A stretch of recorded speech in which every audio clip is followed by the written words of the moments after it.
আসসালামু আলাইকুম। আমি ছোট সংসার চ্যানেল থেকে আয়েশা প্রিন বলছি।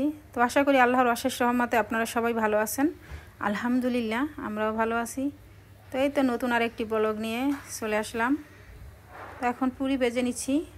তবে এটাকে পুরি বলবো কিনা জানি না, পুরি বললে আসলে ভুল হবে, কারণ এর ভিতরে আমি কোনো পুর দেইনি, জাস্ট ফাঁকা। শুধু এই যে পরোটার আটা যেভাবে মাখায় ঠিক সেভাবে মাখিয়ে পরোটার থেকে একটু মোটা করে বেলে ভেজে নিতেছি। তবে যাই হোক, আমার কিন্তু অনেক বিরক্তি লাগে একটা একটা করে এই যে দাঁড়িয়ে থেকে ভাজা, এটার ধৈর্য আসলে আমার নেই। তো বেশি করিনি, 8-10টার মতো করেছি। তো সেগুলোই ভাজতে আসলে আমার ধৈর্যে আর কুলাচ্ছে না, কি করব। আবার এমনিতে গ্যাসের তাপ কম, সেই জন্য আরও আস্তে আস্তে করে ভাজতে হচ্ছে। যদি আবার এই সমস্যা না হতো তাহলে হয়তো আরও তাড়াতাড়ি করে ভাজা যেত। এমনি ফুলতেছে মাশাআল্লাহ ভালোই। হ্যাঁ, তো যাই হোক, হয়ে গেছে ভাজা। আর ভিতরটা মাশাআল্লাহ তো সুন্দরই হয়েছে। যাই হোক, পুরোনা দিল পুরি, এই তো। আর এখন আমি বসিয়ে দিলাম আলু দিয়ে পটল ভাজি। তো এই তো পটল ভাজিটা চুলায় দিয়ে আমি একটু বারান্দায় চলে আসলাম। আর গাছের সাথে সময় কাটাতে আমার কিন্তু ভীষণ ভালো লাগে। তো এই যে এটা আমার জবা ফুল গাছ। তো অনেকগুলো ফুল ছিল, ঝরে গেছে। এখন এই যে একটা আছে, আর কিছু কলি আছে, এগুলো আবার কাল পরশু হয়তো বা ফুটতে পারে। আর এই যে জবা ফুল গাছটা, এটা কিন্তু আমার ডাল থেকে লাগানো। অনেকে হয়তো জানেন না, জবা ফুল গাছ কিন্তু ডাল থেকেও হয়। তবে সে ডালগুলো আমি একটা ডাল এনেছিলাম, সেটাই পানির মধ্যে একটা বোতলে করে প্রায় 15 দিনের মতো ভিজিয়ে রেখেছিলাম। তো তারপরে যখন দেখলাম ছোট ছোট শিকড় হয়েছে, তারপরে আমি গাছটা মাটির মধ্যে লাগিয়ে দিলাম। তো সেখান থেকেই আমার এই জবা ফুল গাছটা হয়েছে। আর এটা হলো আমার নিম গাছ। তো নিম গাছও আমার বীজ থেকেই হয়েছে, আমি বীজ লাগিয়েছিলাম, সেখান থেকেই চারা গজাইছে, পরের থেকে আর কি নিম গাছ হয়েছে। তো 5টা গাছ ছিল, 2টা আমার পাশের ভাবিদের গিফট করলাম। আর এই তো। তবে এখন আমি গাছের প্রতি অত যত্ন নিতে পারি না। একটা সময় আমি প্রচুর যত্ন করতাম গাছের, তো এখন ওই বাড়তি যত্ন নিতে পারি না, সেই জন্য গাছেরও যে গ্রোথ সেটা কমে গিয়েছে অনেক। সময় পাই না, কি করব আর। তো এখন শুধু পানি দেই, এটুকুই, আর কিছুই করতে পারি না। আর এই তো নিম গাছ, ছোটোবেলায় আগে বইতে পড়তাম, যে বাড়িতে নিম গাছ আছে সে বাড়িতে রোগবালাই নেই।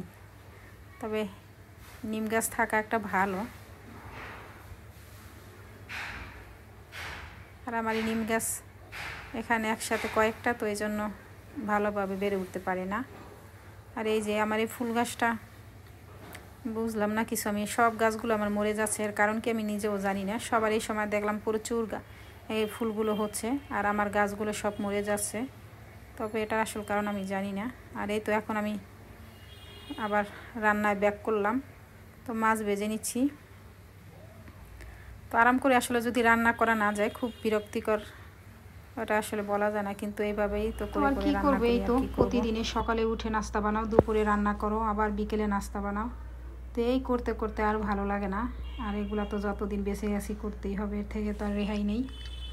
এই যে এখন পেঁয়াজটা আমি একটু ভেজে নিলাম ইলিশ মাছের জন্য, আর অল্প অল্প করে সব মশলা একটু দিয়ে দিলাম, যেহেতু ইলিশ মাছে বেশি মশলা দেওয়া লাগে না, তো সেই জন্য অল্প অল্প করে সব মশলা দিয়ে দিলাম। তো এখন একটু কষিয়ে নিব।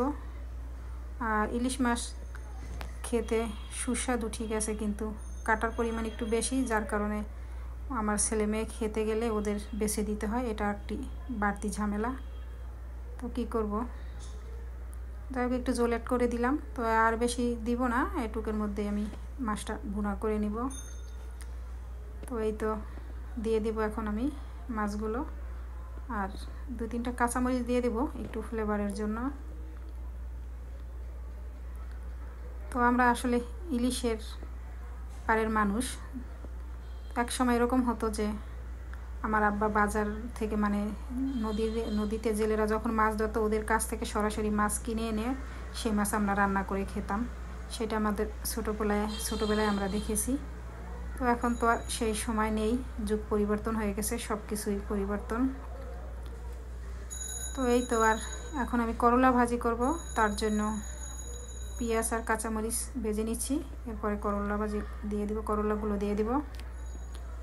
তো আমার ভিডিওটা যদি আপনাদের কাছে একটু ভালো লেগে থাকে তাহলে একটি লাইক দিয়ে দিবেন, চাইলে সাবস্ক্রাইব করে পাশে থাকতে পারেন। আর যারা এখন পর্যন্ত আমার ভিডিওটা দেখছেন তাদেরকে অসংখ্য অসংখ্য ধন্যবাদ। তো এই যে করলা ভাজি বসিয়ে দিলাম, তো দুটো আলু দিয়ে দিলাম। আমি এমনিতে করলা ভাজি যতই তিতা হোক সেটা আমি খেতে পারি, চাইলে আলু না দিয়েও ভাজি করতে পারি, কিন্তু ওরা আবার খাবে না, তো ওদের জন্য দুটো আলু দিয়ে দিলাম। আর করলা ভাজি করতে মানে তিতা হলে সেটা খাওয়া যায়, অন্য কিছু কিন্তু তিতা হলে সেটা খাওয়া যায় না, কিন্তু করলা ভাজিটা যদি তিতাও হয় সেটা কিন্তু খাওয়া যায়। আর এই তো এদিকে এখন করলা ভাজিটাও হয়ে গেছে।